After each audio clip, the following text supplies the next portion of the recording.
artist that you are, the business savvy guy that you are? Like, just how did it mold you, man?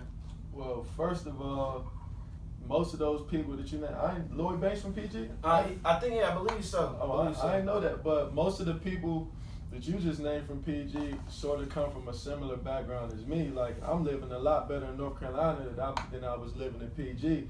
Like you said, PG is one of the wealthiest black communities, and we pretty much we're exposed to so much, because you can go to your friend's house and he living in a mini mansion in Woodmore, then you traveling back to your apartment complex where niggas is getting robbed and killed right next to you, you know what I'm saying? Or you traveling down the street and you got DC right here, then you got Cap Heights in the rest of the hood on this side. So it's like, we see a lot in PG, and like you said, black people got money there. So it's almost like we ghetto bougie. We ghetto fabulous in PG. That's how it is, because even the people who got money, it's gentrification.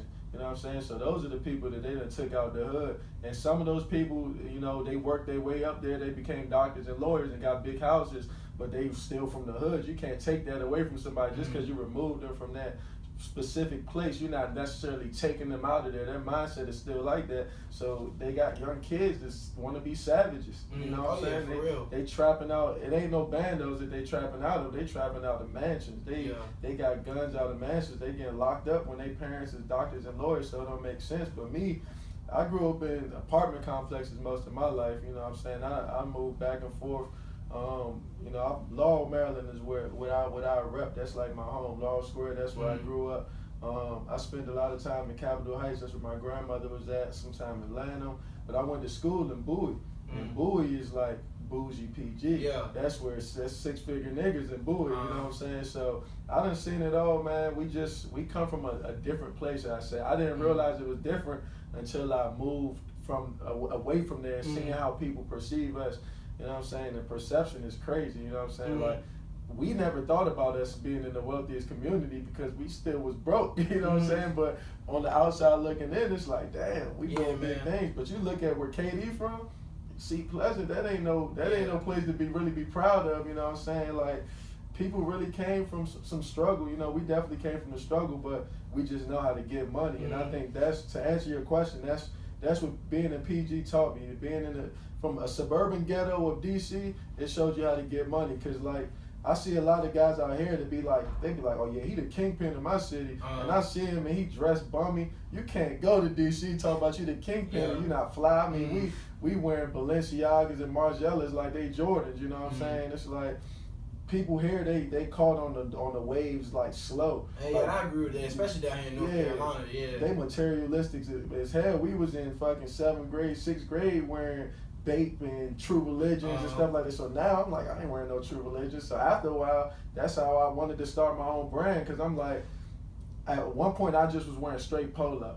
Like, I mean, I had more polo than because the way who taught me fashion was my man brother Yaya. He was like an older brother to me, you know what I'm saying? He was trapping, doing but he was like the flyest dude I knew. And he was like, man, y'all need to stop buying brands that's gonna be hot today and whack tomorrow. Buy something that's gonna be hot forever. So he was wearing Polo and Hugo Boss and Margiela shoes and all that. I'm like, I need that. Yeah, taught you the ropes. Yeah, so that's what we was rocking. We thought we was fly. We was trapping to buy them. You know what I'm saying? We was buying Jordans and Polos and stuff like that.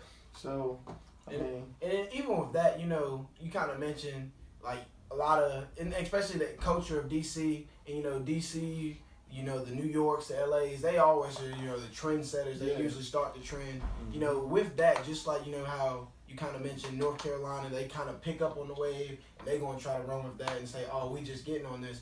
Being an artist, don't get me wrong. I know, like, you come up, you're going to have your fan base immediately. And the thing is, to continue to gain support. How do you feel when people, just haven't, like, not just to say, they just hopping on you because, when the talent is good, people are going to follow. But, people who haven't really been supportive, they just want to hop on the wave. How do you feel that, connects with music? And how does it make you feel when people just want to hop on the wave? Like, they weren't with you from day one. Now it's just like, I see you doing well. Manny out here, he Mr. Yuck. He dropping these hot albums now. I'm gonna support him now. So how do you feel about that? From being an artist and an upcoming artist and an entrepreneur, it showed me how much that people don't support you when you need them the most. When you are on the verge of making it, or people think you're on the verge of making it, that's when they support you the most. And that's like, I've already gained my support at that point. You know what I'm saying? It's like people back home now are supporting me from afar because they see perception is everything. Perception is people's reality nowadays. So they think like, oh, the polar movement doing big moves. I'm like, nigga, I'm doing the same thing I've been doing since I was 7 years old. You know what I'm saying? Grinding, bro, you know what I'm saying? I've been rapping since I was 5, you know what I'm saying? And you go on YouTube now, and I was much more popping back home when I was in 9th and 10th grade than I am now, as far as like having a cult of people following me. Like we were like one of the we had a rap group called Writer's Block back home. It was me, my brother Jalen, my brother KJ, and we was rapping at a time where everybody in DC was doing go-go. So it wasn't really no young rap groups, and we was like, 15, 16, 14 years old rapping. And we had videos that at the time was getting like 5,000 views, 6,000 views. This is this when YouTube is really starting to pop. So it wasn't no 60,000, 6 million views for no middle schooler at that time. You know what I'm saying? So we just hit high school. We was popping and we had support. And those same dudes now are trying to do, the same people who were supporting me then to promote me, they're now trying to do what I'm doing. They're catching on the wave late because they don't really want to do this. They just think that you can get famous and rich this way. Like I'm doing this out of love. Some people doing this, as a career. I realized that my gift is so good that I can get paid for it. So now I'm thinking like a businessman. But at 5 years old, I was doing it because I love seeing my dad do it, and I love Nas. You know what I'm saying? So, I mean, people going to. I'm not gonna diss people that support me now, you know what I'm saying? I mean, I remember everything, you know what I'm saying? But I appreciate all the love. Who am I? I'm not famous. I'm not Hollywood. I'll never be that guy to diss somebody for supporting me. But I definitely know who's real and who's an opportunist. Oh yeah, for sure, man. And then like you said perception is everything. I was just talking to somebody about this the other day, man. You see people in the street, you see a typical, let's say for instance, you see a typical garbage man. And the perception is, oh, he's poor, he's not living well, he must not be knowledgeable or intellectual. And you see somebody who's a lawyer, the automatic, thought is, oh, that dude, he's got to be living good, got good money, probably very intellectual. And the thing is, you never know people until you really take the time to get to know them. And I know, you said with your company, Polar Movement, you guys are very into social issues. And a lot of people's perception right now, or in the rap game, or just, young African Americans coming up, anything right now is most of them are thugs, most of them are gangbangers. And like you said, your environment has molded you into the person, that wants to go out and get it, invest in yourself and go get it. How do you feel when people, just kind of stereotype you and put you in that box before even getting to know you, man? You got to play with the box that they put you in. Like, no matter what, people are going to be prejudiced. We're naturally prejudiced, you know what I'm saying? Like, it's just how it is. You naturally see somebody and you view them a certain way and you automatically assume something that you don't necessarily know. Sometimes your judgments and the things that you observe about a person is true, and a lot of times it's false. You know what I'm saying? So like with me, I'm the type of dude who don't really like to wear like a suit and a tie all the time to feel like I'm a boss or to feel like I'm handling business or something like that. Like most of the time when I do like activism work or and I'm in the communities or I'm at a press conference or something, I dress like a rapper per se. You know what I'm saying? I'm wearing jeans, distressed jeans and sneakers and t-shirts, my brand, because I don't want them to think like, I don't want people to think, black people to think really, that's what I'm talking about. I don't want us to think like we have to be this to be that. We don't have to do it their way all the time. We just got to do it the right way. You know what I'm saying? And the right way is just living righteous. You know what I'm saying? There's no real right way. There's no real right or wrong way or right or wrong look. You know what I'm saying? You gotta play with how you can do whatever. Don't allow yourself to be put in a box. You know what I'm saying? You gotta be well rounded, but you gotta be good at doing what you do. You can't just half-ass it. And you can't do it the wrong way, you know what I'm saying? Yeah. You can't do it the wrong way and expect people to be like, okay, I see what he was doing there, you know what I'm saying? You got to make calculated decisions and moves, and the things that you say and do, you got to be able to back it up with real facts. but people gonna discredit your whole perception of everything. Mm. So you say nowadays social media moves so fast. You say one wrong thing, they make a tweet about it, make a meme about you. You gone tomorrow. And then people can flip what you said. They Exactly. take a lot of things out of context. Exactly. So that's just the era we living in. And then like you said, also you say everything you do, whether it's business, schoolwork, rap, you can't half-ass anything. Yeah. Man. So my question for you is, you're on Good Taste Bad Grammar, and we mentioned your company, the Polar Movement, which is an entertainment industry, and at the same time representing your fashion clothing line, and out here for the community.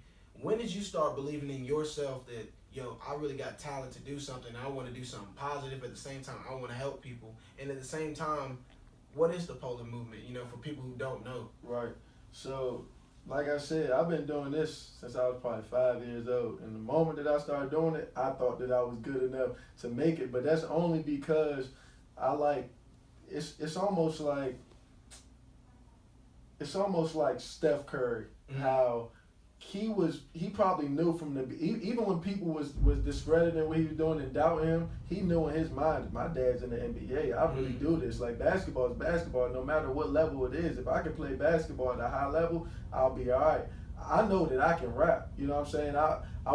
I've never really been the most commercially accepted guy when it comes to like sound, because I'm not really a commercial rapper, you know what I'm saying? I'm like really like, this is like some real hip hop shit, you know what I'm saying?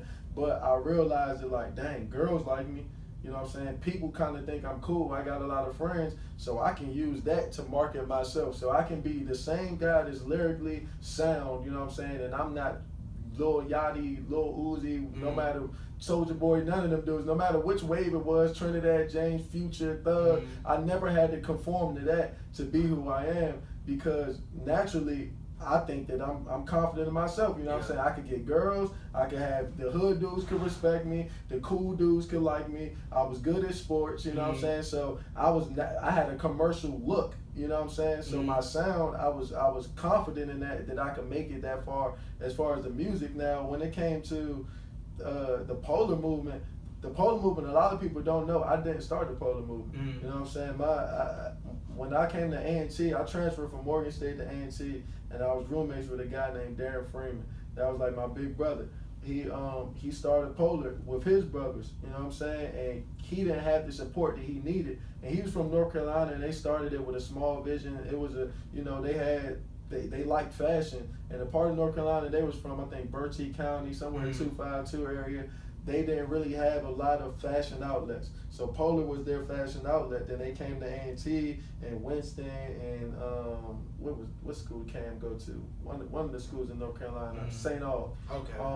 And they used their college experience to sort of push the brand of Polar, and it went a little ways. But when I got onto it, I was like, it's moving too slow. And that was just my PG DC mentality. Like, that's that up north, like.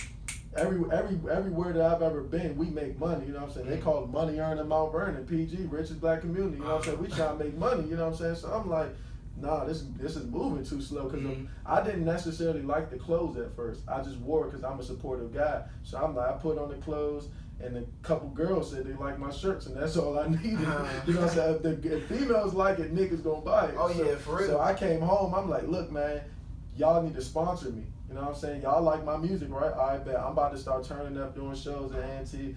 I'll wear Polar everywhere I go. So it started with me wearing Polar at every event. So I was almost like a brand ambassador, you know what I'm saying? And then people started to recognize me almost more than the brand, but then they would recognize me and the brand, so they would automatically assume it was mine. So then it was just me and D pretty much, you know what I'm saying? Everybody else sort of took a back seat. Me and D was pushing it, we was moving, and real life hit D. He had kids, you know what I'm saying? He sort of grew up, he had to take care of priorities, and he like, man, you in a better position right now to move the company forward. Let's, you know what I'm saying, we're gonna run with you, you know what I'm saying? And I don't know when he said that, he knew the capacity in which I was about to turn things up, but that's what he did, you know what I'm saying? And for that, I would never, you know what I'm saying, leave D out the picture, you know what I'm saying? D, as long as I'm with the Polar Movement, you know what I'm saying, D will always be known as a founder. We always gonna show him love, but I just had to make everything legit as far as on paper. I had to make everything legal. I brought people in that I knew had that same mindset that we was gonna go, and we just been moving forward for real. We take a lot of strides forward. I mean, life pushes you back, Yeah. But we keep going forward, bro. So. And you already know, man, you know, from another A&T student to another, man, I'm out here, and I see you guys, y'all making plays, man, so much love for that. You guys are definitely doing dope things. And, you know, something else that you just said that caught my eye, you know, you was just talking about a lot of waves, not from the clothes, but in the music industry. And no offense, you know, one thing in hip-hop, the integrity of conscientious and talent will always be there, longevity. But a lot of waves just come and they're gone the next day. You know, we got right now what they call, quote unquote, the mumble rap. You know, the Lil Yachty's, the Playboy Cardis, like you said, Soulja Boys, Trinidad James had his moment at a time. And it's just right now in hip hop, I feel like the sound is becoming more of a subgenre. It's not a lot of, you know, real hip hop. And like you said, your sound, you kind of keep it real. You mentioned, you know, you had influences from Nas. So my question for you is, you know, with music being so organic and people want to move around to this thing, that thing, how do you stay true to yourself and just, you know, this is what I love. I'm going to blow up off of this, you know, staying true to my roots, making real music. And I just know it's going to work one day. So how do you just stay true to yourself? Man, I was always told, you know, and like I'm going to keep saying it, like, this is almost in my DNA. Like, I was almost trained to be a rapper, just like you would be trained to be a basketball player. Like, my dad, when he had me at a time where he was pursuing his dream similar to how I'm pursuing my dream to music, then he had me. So he had to, you know, make me a priority, and it sort of slowed his vision down. But he always told me, like, to be true to yourself, you have to know what you want to do. You know what I'm saying? It's just being true to yourself. What do you want to do? So that was one of the first things that he asked me when he started to push me, because my dad was my first manager, you know what I'm saying? Like, so when I sit down with my artists and we talking about the polar movement, TPM records, and where we going with things, I always ask my artists, like, yo, before I can push you, what do you want to be? Like, what is your package? What's your brand about? You know what I'm saying? What's your personal brand? So me, I'm the voice of the oppressed. So oppressed people, it's a lot of different forms of oppression. You know what I'm saying? And it's up to me to uplift all of them people. You know what I'm saying? So like, that's why I do what I do. But for hip hop, my professor Terman, he said hip hop is a mansion. There's many rooms in that mansion. Some people choose to live in the living room. Some people choose to be in the bathroom with the shits, and that's real. You know what I'm saying? Like, you can't necessarily say that Lil Yachty and Uzi and all of them aren't hip hop, because you're just forcing a genre. Like, you're giving them too much credit when you're saying that they created a genre. No, mumble rap is just a bad form of rap. It's I'm not even gonna say it's a bad form of rap. It's just different. They just don't. It's like you have fundamentally sound basketball players, and then you have people who make shots without being fundamentally sound. They're making shots. They're making hits. They're just not fundamentally sound. And real hip hop heads don't know how to appreciate that. I'm one of those real hip hop heads that's kind of don't know how to appreciate it. Like, I want to be like, they're bad, but in reality, they're selling records, so they have to be good at something. Yeah. And if you really look at hip hop from the beginning, there's always been those kind of guys. You can't say MC Hammer was a rapper. You know, you feel what I'm saying? Vanilla Ice, you can't. There was always that. That's why, like, when I was listening to the New Hov project, he said something about the Tupac stop acting like Tupac and have a nose ring. I'm like, that's real as hell. And it is, man. That's the truth, man. One thing I feel like people don't like to acknowledge, and we talked about this a lot on this show, is things are always going to change. Evolution is going to happen. And, you know, it's going to happen for the good, the better, the worse. It doesn't matter. And like you said, in sports, you know, people get so upset nowadays in basketball. A lot of bigs want to shoot threes. And things ain't the same no more. Dudes are bigger, faster, stronger. And, you know, if they're more athletic, step out to the three, let them play like that. And same thing goes for rap. In the music industry, you know, like you said, maybe we are giving them too much credit for starting their own genre, but, you know, at the same time, it's their art. That's what they want to put out. That's what they think is doing well for them. They're garnishing a fan base, and, you know, more power to them. But like, what's similar to, like, the whole, I like to compare sports and music, like basketball and hip hop, because, you know, every rapper wants to be a ball player or whatever, but the formulas to shit is the same though, because, you know what I'm saying, like, I grew up playing sports and I was always told offense wins games, defense wins championships. You even look at Golden State Warriors, they played better defense than goddamn Cavs, and they won the championship. You know what I'm saying? No matter how, you know, non-traditional of a team they was, you know what I'm saying, and all this shit, it still goes like the defense is gonna win the championship. Just like nowadays, Lil Yachty and Uzi and all these dudes, they killing the radios. Their albums sell nothing. Jay-Z drops an album and it immediately goes platinum. Kendrick goes platinum. J. Cole goes platinum. And those are the dudes who are fundamentally sound. Like, that's real hip-hop. And at the end of the day, I mean, it's what do you want to be as an artist? Do you want longevity or do you want to be famous? If I wanted to be famous, I would just auto-tune my shit and get red hair or some shit and have a bunch of kids rocking to my stuff, making a dance song or something. But me, I want longevity, so you got to talk about something with substance that's going to last forever, you know what I'm saying? And that's just what it is. And I definitely agree with you on that. Like, that's real right there. Like you say, you gotta have the substance. And if you want longevity, man, you gotta put that hard work in and just that dedication. Like, all right, I'm gonna stay true to myself. I'm not just gonna sell out, make a dance record, and just it goes crazy, it goes viral. Now I'm gone. But something else though that I really heard that I like what you said also was when you mentioned with the rappers. Damn, what was it? But I done lost my topic, man. My train of thought, man. But basically, what I wanted to ask you was, with the young rappers nowadays, when you mentioned the sales, with that, do you feel like that's more of our age category and our demographic with the millennials? Now how, like you said, their songs are making it to the radio, but they're not really getting the sales, which, you know, the rappers with more substance, the Jay-Z's, the Coles, they're going platinum. Do you feel like now with this digital media area, that's more the effect of us, you know, the younger audiences and the younger consumers, or is that just the talent level that these dudes are making their music? I think people, so now being an entrepreneur and having my own business, people pay for quality.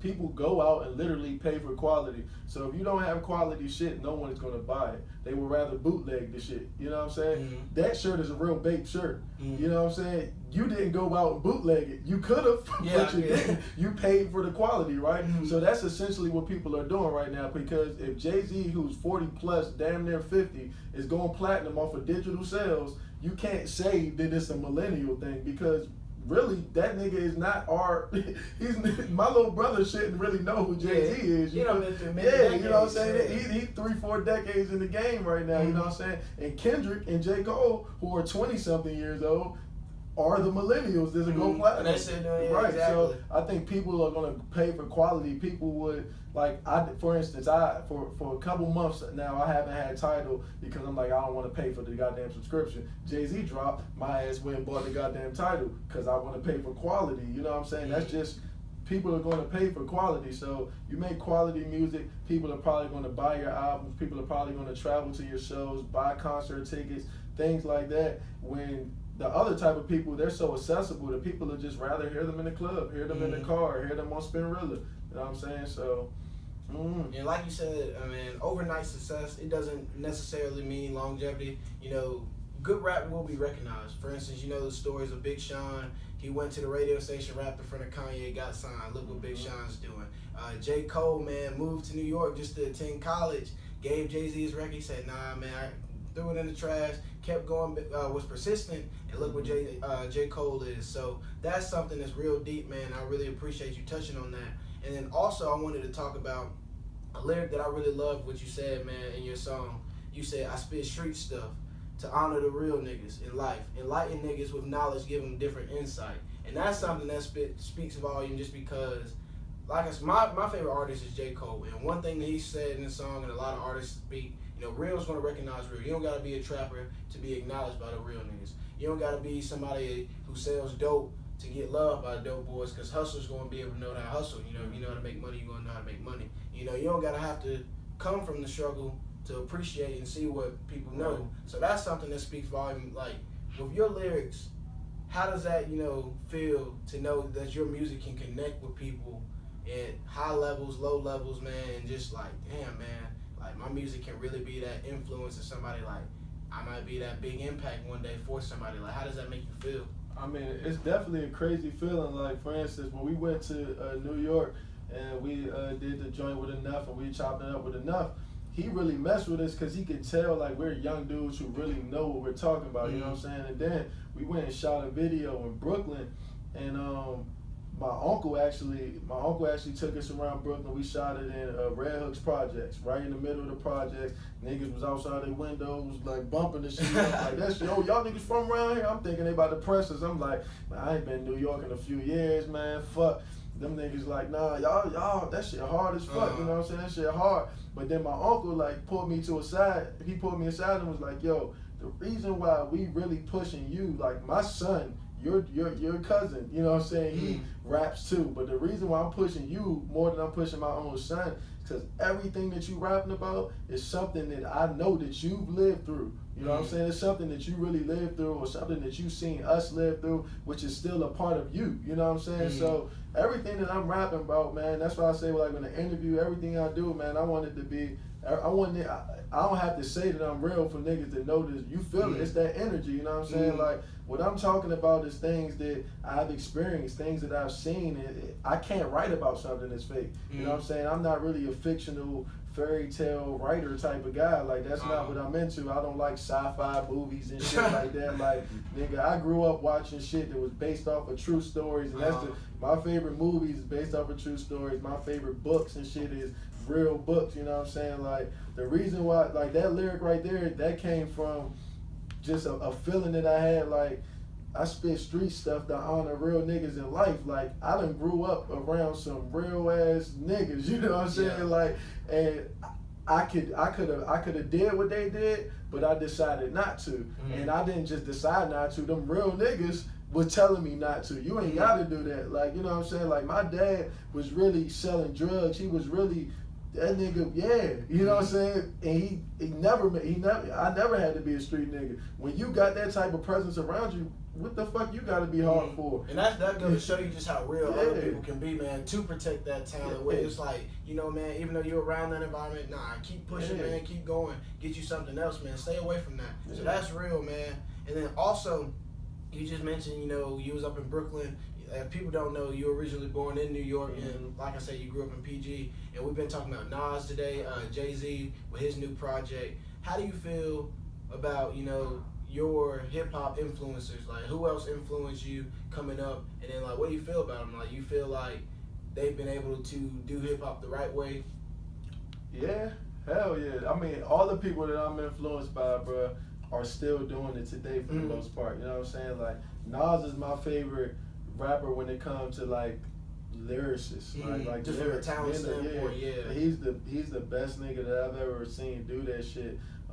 Jay-Z, I think, is the best rapper. He's like the Michael Jordan of this shit. Like, as far as like how he globalized the sound, like Hov is the man when it comes to that. And then Diddy, I'm not listening to Diddy for his bars, but just his presence, just his aura. And Diddy was in Mount Vernon, you know what I'm saying? Like, my dad and my mom telling me stories about like Diddy back in the day in Mount Vernon on 7th Ave, where I'm from. Like, that shit is real. Like, I got OG producers that's produced for Diddy, you know what I'm saying? People that's worked for Diddy. Shit, my roommate's dad was Diddy's roommate in Howard, you know what I'm saying? That's dope, man. Yeah, so like, those type of people like really like influence me as far as like culture wise. Like, I mean, I know my history of hip hop even before then, because people think that they start they was like the second, third part of hip hop, you know what I'm saying? So I know the history before them too. You know, I done brought KRS to the campus and shit like that. Like, so I'm pretty much, my IQ is sort of high, but those are the people that's like my era as far as like culture wise. Like, that's what I was. Growing up, I was trying to be Diddy. Like, my mindset was, that was mood. My mood was Diddy. Yeah, you know what I'm saying? I wanted to be Diddy. I wanted to rap like Nas. That's like got me on that conscious element. And then like outside of like the commercial shit, I was in the studio probably at 2 years old with my dad. You know what I'm saying? Just had a feel for the mic. Yeah. So I just always, like I said, they got the first recording of me rapping at probably like 5, bro. And I was really in that, you know what I'm saying? My pops would pick me up. He'd be with my uncles and shit. They be riding around, you know what I'm saying, doing what they do. But they really had me in that hip hop element. So like, where a lot of people was, I probably watched cartoons for like a quick portion of my life, and then I was strictly hip hop. Like, I was watching Juice and fucking shit like that when little kids was probably on. I ain't never had no Pokemon and shit like that. Yeah, just picked up the mic and never put it down, man. Right. And then, like you said, bro, you gotta, do your homework. And to be a real hip hop head, that's what it is. A lot of people nowadays, they like music, but they don't love music. Just like a lot of people, after college, they just become teachers for a job. They don't love teaching. They really don't want to impact somebody. So that's big respect for that. And then also, like I said, I'm a huge sports fan. I love sports, and that's something, you're going to be taught. Whoever your OG is, they're going to teach you that. My pops played football at A&T back in the day, and I remember growing up, man, talking to teammates like, yo, man, the best football talent, basketball talent back in the day was going to HBCUs, because at one point we weren't allowed in those schools, man. I remember my dad telling me this story, like Jerry Rice was a freshman, man, when he was a senior. 3 years later, Jerry Rice in the league, and people like, man, this is the baddest receiver of all time. So, man, that's something you always got to know. You got to know your research and just that homework, man. And that's respect to the OGs too, man, the people that paved the way for you. Definitely. And something you said you don't watch no sci-fi movies. You keep it real, man. You watching Jews Paid in Full, all that. How do you feel in the day and age, like the Drake beef, the Meek Mill beef? Meek Mill exposed him for being getting ghostwriters, getting people to write for them. How do you feel about rappers that claim they MCs and they rappers but they don't write their own shit? How do you feel about that? I mean, it's like 3 different ways that I probably feel about it. So because I know so much about hip hop, one of the first commercially put out hip hop records was like ghostwritten. You know what I'm saying? Niggas been ghostwriting from day one. And with hits, that's gonna come. So it's low key part of the game, because shit, I could probably ghostwrite some shit for you, just like shit you just read my rap off the paper, and it sounds completely different. You know what I'm saying? So rapping is a talent in itself. Writing is a talent in itself. I just don't think you can be the best at it if you don't write your shit. You know what I'm saying? If I found out that Jay-Z had a ghostwriter, I'll be tight. Like when I first found out that Kanye had a ghostwriter, I was tight until I started talking to my OGs, and they like, nigga, Kanye's a producer first. Why would you even think he wrote all that shit? Not just, like you said, it's just different things in hip hop. Kanye is more of like that just iconic musician, being able to make talented music, but not always the most talented MC. So like you said, as an MC, if you want to be the best, like, nah, man, you just just like you said with the connection with sports, like I said, I'm biased to Bron, man, but it's hard not to say Jordan's the GOAT. Like, the man's track record speaks for himself. So, if you want to be the best, man, but if you found out, like, Jordan was on, the flu game was fake, he really had an overdose on fucking sports enhancement drug or some shit, you'd be like, oh, shit, I can't fuck with him no more. So, I mean, that whole Meek and Drake, I'm a Meek Mill fan. I'm probably one of the biggest Meek Mill fans. And he's an underappreciated rapper. Yeah, because he's fucking always in the wrong shit. Like, just rap, nigga. You know what I'm saying? Like, and as a fan, I can be like, I'm so not biased as a fan. You know what I'm saying? Because it's like, I'm going to hold people that I like accountable for their actions. Like, I'm going to be real. I didn't think that this Jay-Z album was going to be as dope as it was. Because I'm like, Jay ain't put out no dope shit in a long-ass time. You know what I'm saying? So when I heard it, and I'm like, damn, this shit sound like whole for real. Shit was crazy, but Meek should have kept his mouth closed if he ain't had that ammunition. You know what I'm saying? He ain't come with that fire, so he should have just shut the hell up. But yeah, Drake, I don't know.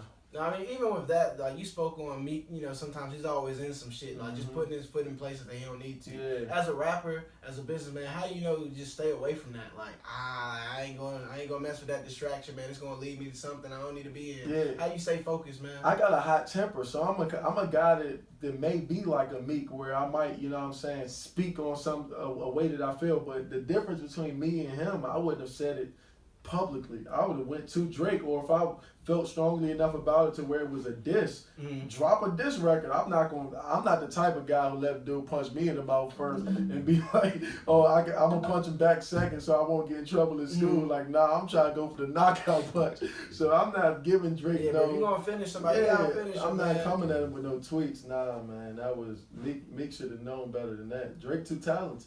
And I feel you, man. And before we get out of here, if people don't know, like I said, Manny Paris, man, Mr. Yuck, you also are a college student. A lot of people who want to become artists and get into the rap industry. Not saying there aren't any rappers that have gone to college, like the J. Cole's, Big Sean was on pace to go to Michigan State, Plies, it's a lot of rappers that have gone to college. Yeah, 2 Chainz as well. But a lot of people in the industry, they look at college like, nah, like that's just something, it's gonna 4 years, spending 4 years or more might derail me to become a rapper to start my career. So like, what was the backbone of you going to college? Like, does your parents have a role in that, or you was just something that you knew, like, I just wanted the college experience? Like, what made you go to college? Nah, my mom ain't graduated high school. My dad dropped out of college to be a rapper, so it wasn't like my parents pushed me to go to college. My stepmom was probably the one who pushed me the most to go to college. Mm-hmm. And once I got to college, my grandmother, my dad's mom, she seen what he did in college, and she like, I want you to finish so you don't be like your dad. She when I tell her about this rapping shit, she like, man, I done heard that story before, you know what I'm saying? Mm-hmm. So she wanted me to do it as a backup plan. But the real reason why I came to college in the first place, I was supposed to go to college for sports. I had a football scholarship to Livingstone, Mm-hmm. and that shit fell through. So I went to Morgan State because that's where my dad went. That was like, shit, it's close to back home. Shit, it's big Up in Morgan, you know Baltimore, what I'm saying? yeah. Fuck it, let's go to Morgan. Then once I got there, I mean, I've always been smart as hell in school. Like, I've been like 4.0 student for the most of my life until I got to like high school. Then that's when I got my first B, and my dad almost whipped my ass. Like, you know what I'm saying? So I was always the honor roll nigga who hung with all the thugs. You know what I'm saying? So school was something I was always good at. It came easy to me. I ain't really had to do too much to be good at it. I was smart. I was reading since I was little. So I mean, I was like, fuck it. It's a way to apply myself for 4 years to better my future. Let's do it. And once I got to A&T, it showed me a whole new wave of life. You know what I'm saying? Like, I've grown so much at A&T because it took me out of that back home element. Like, it's good. People think because you up north, or, you know what I'm saying, if you want to classify Maryland as up north or whatever, but they think when you up there, because it's so much that you're exposed to, that it's a better place to be. When in reality, it's oversaturated. There's so many people that's good at what you do there, you know what I'm saying? And there's also so many distractions because there's so much going on around you. Where here, it's so slow. So you really got time to focus in and zone in. And when I got a idea, I'm boom and I'm on it, and it's gonna take months for them to catch up to my mentality, you know what I'm saying? So it's like, here was the best thing to happen to me. I mean, even just changing mannerisms and shit, like, dudes, you walking down the street and the dude looking at you, the first thing I'm thinking, like, oh, it's about to go down. And he's just trying to say, what's up? Yeah, you know what I'm saying? Like, hospitality. it's real different. So I've matured a lot. I've learned a lot, and I'm glad I made that move. And shit, I'm a super senior. I'm ready to leave now. Yeah, congrats, man. Yeah. It's a long time Hell coming, man. yeah. And that's just something, you know, I have my dude Fernando in here, another A&T alum, and that's just something that comes with the culture of A&T. It's so many people from different areas, Yeah. and not just North Carolina, like Right. you said, the Marylands, the New Yorks, the Californias. It's so Atlanta, much, everywhere. man. It is just that culture. Not only because it's an HBCU, it's just so many black people that's dope, man. Right. That at the same time they're rooting for you, like you said. Everybody want to win.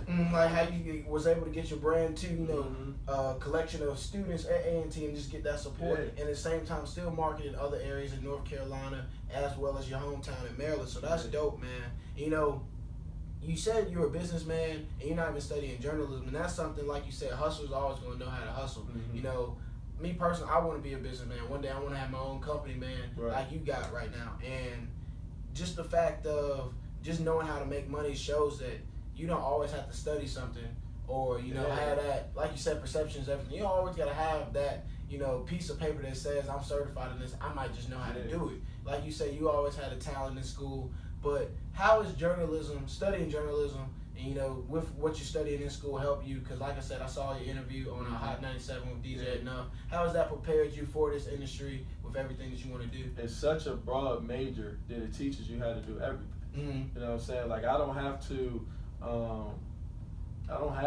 go to school for managing to be to manage artists on a record label, because journalism teaches you about the big record companies and music and shit like that, the laws and all that type of stuff.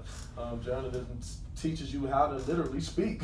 You know what I'm saying? So I can have conversations with literally anyone. You know what I'm saying? Journalism, it teaches you how to network. You know what I'm saying? It gives that's you the that, biggest thing, right? Man. So I pretty much can do anything through journalism. It teaches you how to use the camera, how to work in front of the camera, you know what I'm saying?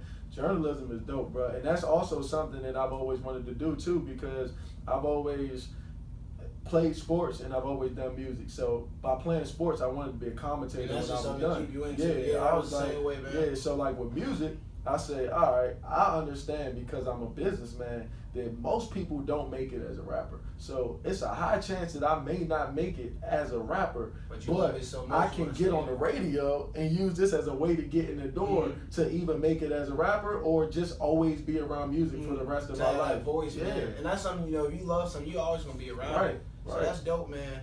And, I appreciate you stopping by, man. My man Manny Paris. But like I said, you also are a hip hop artist. My man, Mr. Ripper, Mike, excuse me, I messed it up, man. Mike Ripper, the undercover killer, man. You already know, man. It is Monday down here in Charlotte, North Carolina, Advent co-working space, and we can't let you leave without doing a freestyle, man. Can we do that, man? Yes, sir. Is that cool? I got a couple of beats for y'all. Want to work with some classics too. Yeah, man. We got some classics, man. I can't wait for this, man. We're gonna rock with the Where I'm From instrumental, man. So I hope everybody ready for this, man. Let's get to it, man.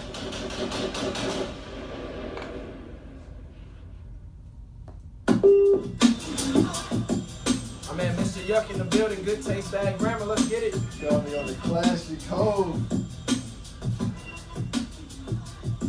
Y'all trying to get y'all street on, I'm trying to get my eat on. Y'all dudes fiending for weed, I'm finna be a phenom. Real hustlers hustle for goals, I'm trying to keep the heat on. Fam hungry, let's get money, time to get my feet on. Little young and a lot of bread, started off with a crumb. I want that house on the hill, started off in the slums. We don't take no handouts, leave that off for the bums. I'm hot dog, catch up, I'm getting all of the buns. Get it? If they don't know me, they gon' know me, then I'm doper than OPM. And we gon' all ball like open gym. Better bring the cash out like he got broken limbs. This is why I'm hot, boy. I should've wrote for Mims. You see the hunger for these meals, I should be holding M's. You couldn't walk in my shoes if I let you hold the Timbs. They locked us out, we made openings, but when it's all said and done, don't ask, can you roll a Benz? Look, I got that work. If you scared, go to church.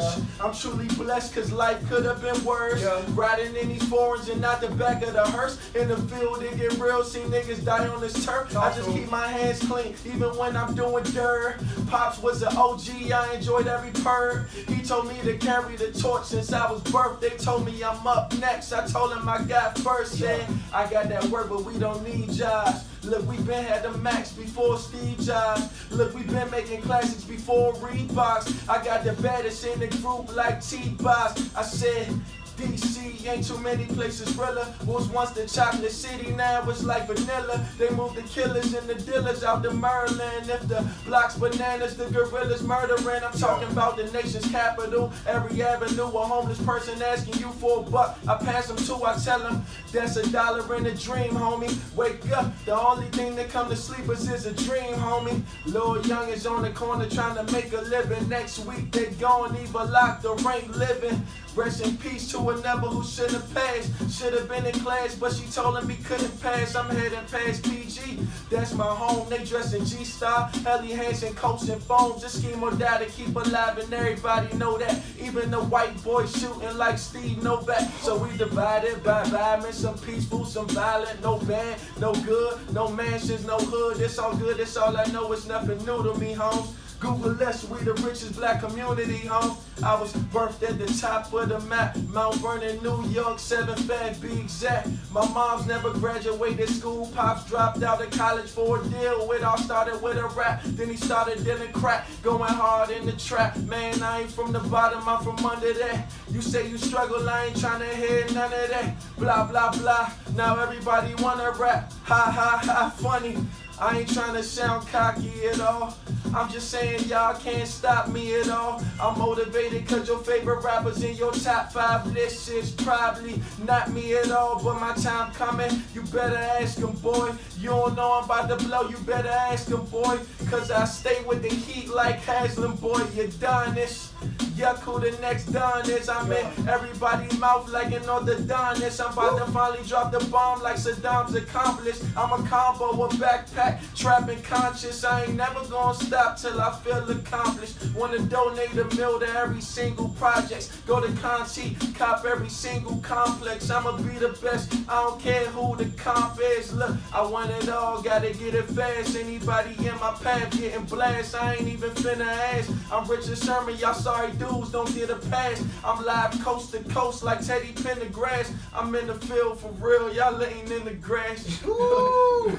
My man, Mr. Yuck, man. We can do one more, man. We can do one more. Yeah. Let's get it, man. This is good taste, bad grammar, man. Y'all already know what's going on, man. I got my man, Mr. Yuck, in the building, man. Manny Paris, man. CEO of the Polar Movement. Let's get it, man. Let's get another one, man. We can throw another classic on, man, on good taste, bad grammar.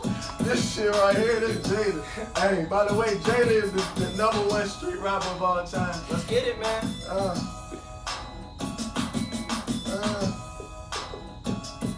Good taste, bad grammar, man. Y'all already know what's going on, man. Look. Thinking how bad do I really want it? Game on the line, 4th and long, I should really punt it. Truthfully, it's probably I'm gonna go for. Been moving backwards too long, it's time we go for. Been grinding all my life without a dime to show for. See, I got my own drive, these other dudes just show for. It's my Jordan, yeah, but I'm LeBron cause I play point forward. Been moving rap, it's my line, it's time we call the holla. I said, holla, I said, holla. Okay. Why is Mr. Yuck as hard as he gets? Why is I'm spitting conscious every rhyme that I spit? Why is everybody talking but they all on my dick? And why I get every bad bitch this in your clip? Motherfucker, everybody in the game trying to be a gangster. Matter of fact, y'all niggas look like pranksters. Bars. 50 Cent said all of y'all was wanksters. Good grammar, matter of fact, nah, I ain't talking about that shit. Man, I be talking about that shit that all y'all niggas wanna rap about. But y'all be acting out. Look.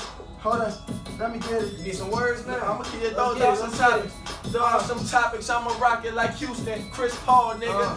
I'ma manage y'all like I'm Cliff Paul, nigga. Contracts, nigga, talk about contracts. Y'all niggas can't see me, what the fuck with contacts, nigga. Movies. Let's talk about movies, nigga. I'm getting groovy. Matter of fact, if y'all knew me, I had the juice like oh my F's. Matter of fact, my father used to beat the bitch that slept with oh my F's. I don't give a fuck what you talking about, speakers. Matter of fact, let's talk about what the fuck y'all speaking. Y'all niggas in the bleachers, we in the motherfucking game. We switching lanes, I'm in the Civic, now I got a fucking Range Rover. Goddamn nigga, 4-leaf clover. Now I just got the green, next year it's sober. Shoes, let's talk about shoes. Yeah, I like the twos, but now I got the 5s on my feet. Goddamn nigga, hey, I had them shoes, used to trap with Jordans. Goddamn nigga, now I used to trap with Jordan. Now I got an artist, her name is Aaliyah Jordan. She gon' be the best R&B artist performing the Polar Movement, nigga.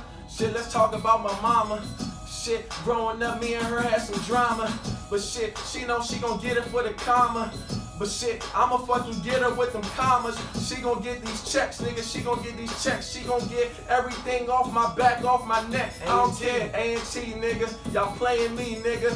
You know in 5 years I'm getting that degree, nigga. Yeah. Psych, now I had to get it in 6. I don't care, at A&T I hit the baddest chicks. You don't know though, now I got the president, shawty. And everybody know, me and her the president, shawty. I'm like, the Polar Movement, nigga. What the fuck you doing, nigga? If you ain't the Polar Movement, then you ain't moving, nigga. Me and Sire spitting fire, making fucking hits, nigga. Grammy plaques, yeah, that's the fucker we gon' get, nigga.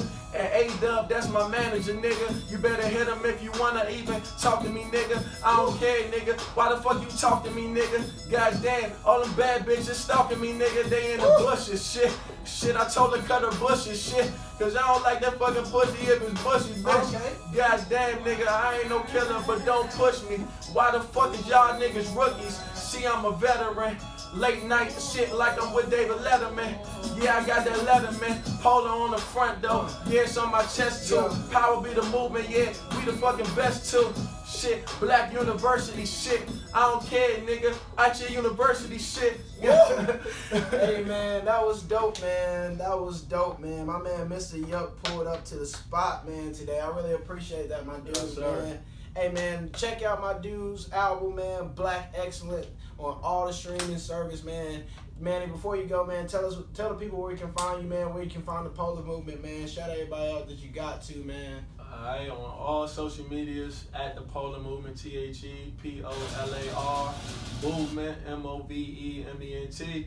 You can find me at Mr. Yuck _PKE, MRYUCK _PKE. Shout out the whole Polar Movement. Y'all know the movement this year. Y'all know the motto, I am Polar. You know what I'm saying? Shout out to all my artists in Poland. Shout out to my manager, A-Dub, setting this up. Shout out my man, Sire. Evolution coming soon. Sire Volume 1 out right now, you know what I'm saying? Y'all know me, man. Black Excellence in stores right now. Before anything else, that's coming soon. February 2018, Before Anything Else, that's the next album. Man, that's everything that I love that I'm putting before anything else. That's what y'all gonna get from that album, man. We coming hard. You know what I'm saying? Shout out to the Polar Movement, man. Shout out to A&T, Planet Chaos Entertainment. Y'all know what it is. Hey, man, y'all know what it is, man. It's Good Taste, Bad Grammar, man. Thanks for stopping by, my man. Yes, sir. Hey, man, that was dope, bro.